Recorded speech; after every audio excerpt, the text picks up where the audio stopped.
কথায় বলে না, নিজের নাক কেটে যাত্রা ভঙ্গ। বাংলাদেশের উদ্ভূত পরিস্থিতিতে কোথাও ঘরে বাইরে একটার পর একটা কোণঠাসা অবস্থায়, কোথাও কি বাংলাদেশের সেই অবস্থা হচ্ছে না তো? কিন্তু তা তো ক্ষান্ত কোথায় তারা একের পর এক ক্রমাগত ভারত বিদ্বেষী মনোভাব। কিন্তু প্রশ্ন উঠছে, এই যে নিজের নাক কেটে যাত্রা ভঙ্গের কথা, সেক্ষেত্রে দাঁড়িয়ে কাদের মদতে দিনের পর দিন এই ভারত বিদ্বেষী মনোভাব পোষণ করছে তারা? শুধু তাই নয়, যেখানে ঘরে বাইরে একাধিক সমস্যায় জেরবার বাংলাদেশ, এই আবহে পাকিস্তানের সঙ্গে সখ্যতা বাড়াচ্ছে বাংলাদেশ। আর এবার বাংলাদেশ সেনাকে নাকি প্রশিক্ষণ দিতে পদ্মা পাড়ে আসছে পাক সেনার একটি বিশেষ দল।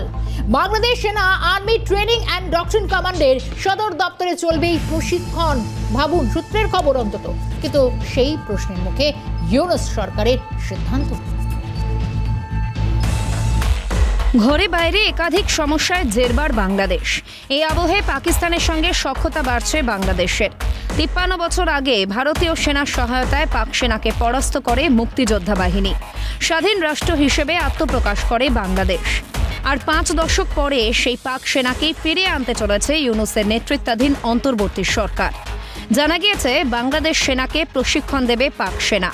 সূত্রের খবর, এ বিষয়ে ইতিমধ্যেই সবুজ সংকেত দিয়েছেন বাংলাদেশের অন্তর্বর্তী সরকারের প্রধান মোহাম্মদ ইউনূস।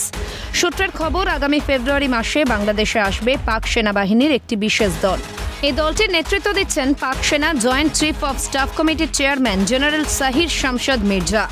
জানা গেছে, বাংলাদেশ সেনার আর্মি ট্রেনিং অ্যান্ড ডক্ট্রিন কমান্ডের সদর দফতরে চলবে এই প্রশিক্ষণ, যা চলবে প্রায় 1 বছর ধরে।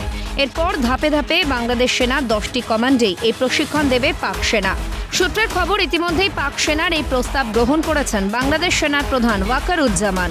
স্বভাবতই প্রশ্ন উঠছে যে, পাকিস্তানের বিরুদ্ধে যুদ্ধ করে অগণিত মুক্তিযোদ্ধাদের প্রাণের বিনিময়ে বাংলাদেশের জন্ম হলো, এখন সেই পাকিস্তান সেনাই প্রশিক্ষণ দেবে বাংলাদেশকে।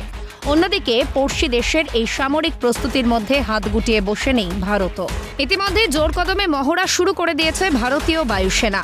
একদিকে ৫ম প্রজন্মের যুদ্ধ বিমান, অন্যদিকে অগ্নি 5 এবং অগ্নি 6 ব্যালিস্টিক মিসাইল শত্রুপক্ষের মধ্যে রীতিমতো কাঁপুনি ধরিয়ে দিয়েছে। এর জেরেই কি পাক সেনার দ্বারস্থ হয়েছে বাংলাদেশের ইউনূস সরকার? তবে শুধু পাক সেনার কাছে প্রশিক্ষণ বা মহড়া নয়, পাকিস্তানের সঙ্গে কি বাংলাদেশকে জুড়ে দেওয়ার চেষ্টা চলছে? আর এই প্রয়াসে কি ইউনূস সরকারের প্রচ্ছন্ন মদত রয়েছে? যদিও বাংলাদেশি পর্যবেক্ষকদের যুক্তি, কোনো রাষ্ট্রের শত্রু বা বন্ধু কখনো স্থায়ী হয় না। এখন সমগ্র পৃথিবীতে কোন দেশ কার বন্ধু হবে, কোন দেশ কার শত্রু হবে, সেটা তার সেই দেশেরই বিষয়। এবং এই শত্রু, কোন রাষ্ট্রের শত্রু এবং বন্ধু স্থায়ী হয় না। আপনি দেখেন, সিঙ্গাপুর থেকে মালয়েশিয়া যে ভিন্ন হয়েছে, তারা শত্রু ভাবাপন্ন ছিল, এখন তারা পাশাপাশি ভাইয়ের মতো আছে। তো তবে পড়শি যারা রাষ্ট্র, এটা পরিবর্তিত হয় না, বন্ধু শত্রু পরিবর্তিত হয়। বাংলাদেশের এই সামরিক প্রস্তুতি নিয়ে সতর্ক থাকার পরামর্শ ভারতীয় বিশেষজ্ঞদের। থেকে 20% যদি লোক যারা রাজত্ব করে, তারা 70 থেকে 80% শান্তি প্রিয় লোককে দাবিয়ে রাখতে পারে।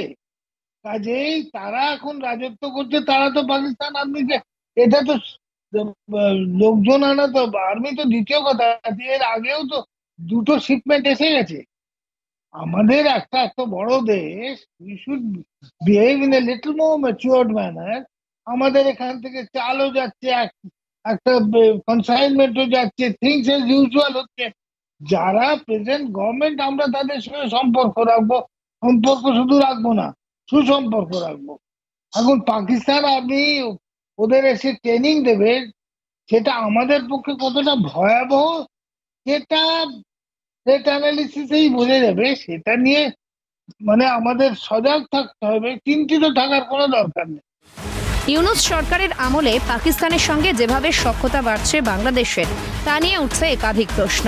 ভারতের পরাক্রমে কি ভীত বাংলাদেশ? সেজন্যই কি পাক সেনার কাছে প্রশিক্ষণ নেওয়ার উদ্যোগ? বাংলাদেশ কি পাকিস্তানের সঙ্গে মিশতে চলেছে? প্রশ্ন আন্তর্জাতিক মহলে। ক্যালকাটা নিউজ।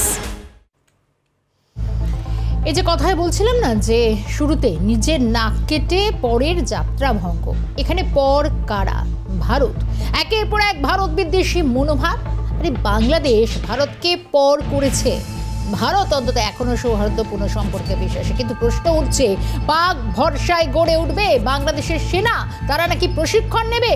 নিজের নাক কেটে ভারত বিরোধিতায় ক্রমশ রয়েছে মোহাম্মদ ইউনূস। ভারতের থেকে পিছিয়ে রয়েছে পাকিস্তান এবং বাংলাদেশ। কিন্তু প্রশ্ন হচ্ছে, সামরিক শক্তিতে বিশ্বে যেখানে চতুর্থ স্থানে রয়েছে ভারত, 5 ধাপ পিছিয়ে, এগিয়ে নয় 5 ধাপ পিছিয়ে নবম স্থানে রয়েছে পাকিস্তান। আর একবার বলি, পাকিস্তান পিছিয়ে। বাংলাদেশ 3 দশক আরও পিছনে ফেলে যেখানে 37তম জায়গা রয়েছে। খুঁজে পাওয়া হয়তো যাবে কিনা সন্দেহ আগামীতে। এবং সেখানে চীনের সাহায্যে চলছে পাকিস্তান বাংলাদেশ। তারা নাকি বাংলাদেশে 100 পাক সেনা আসবে এবং সেখানে ট্রেনিং হবে। ভাবা যায়, সবটাই ভারত বিদ্বেষী, আগ্রাসী এই মনোভাব। অনেকগুলো প্রশ্ন এখান থেকে উঠছে। অবশ্যই এখান থেকে সব থেকে বড় কথা, আমাদের আরও অনেকগুলো বিষয় কিন্তু এই মুহূর্তে যথেষ্ট প্রশ্নের মধ্যে এই মুহূর্তে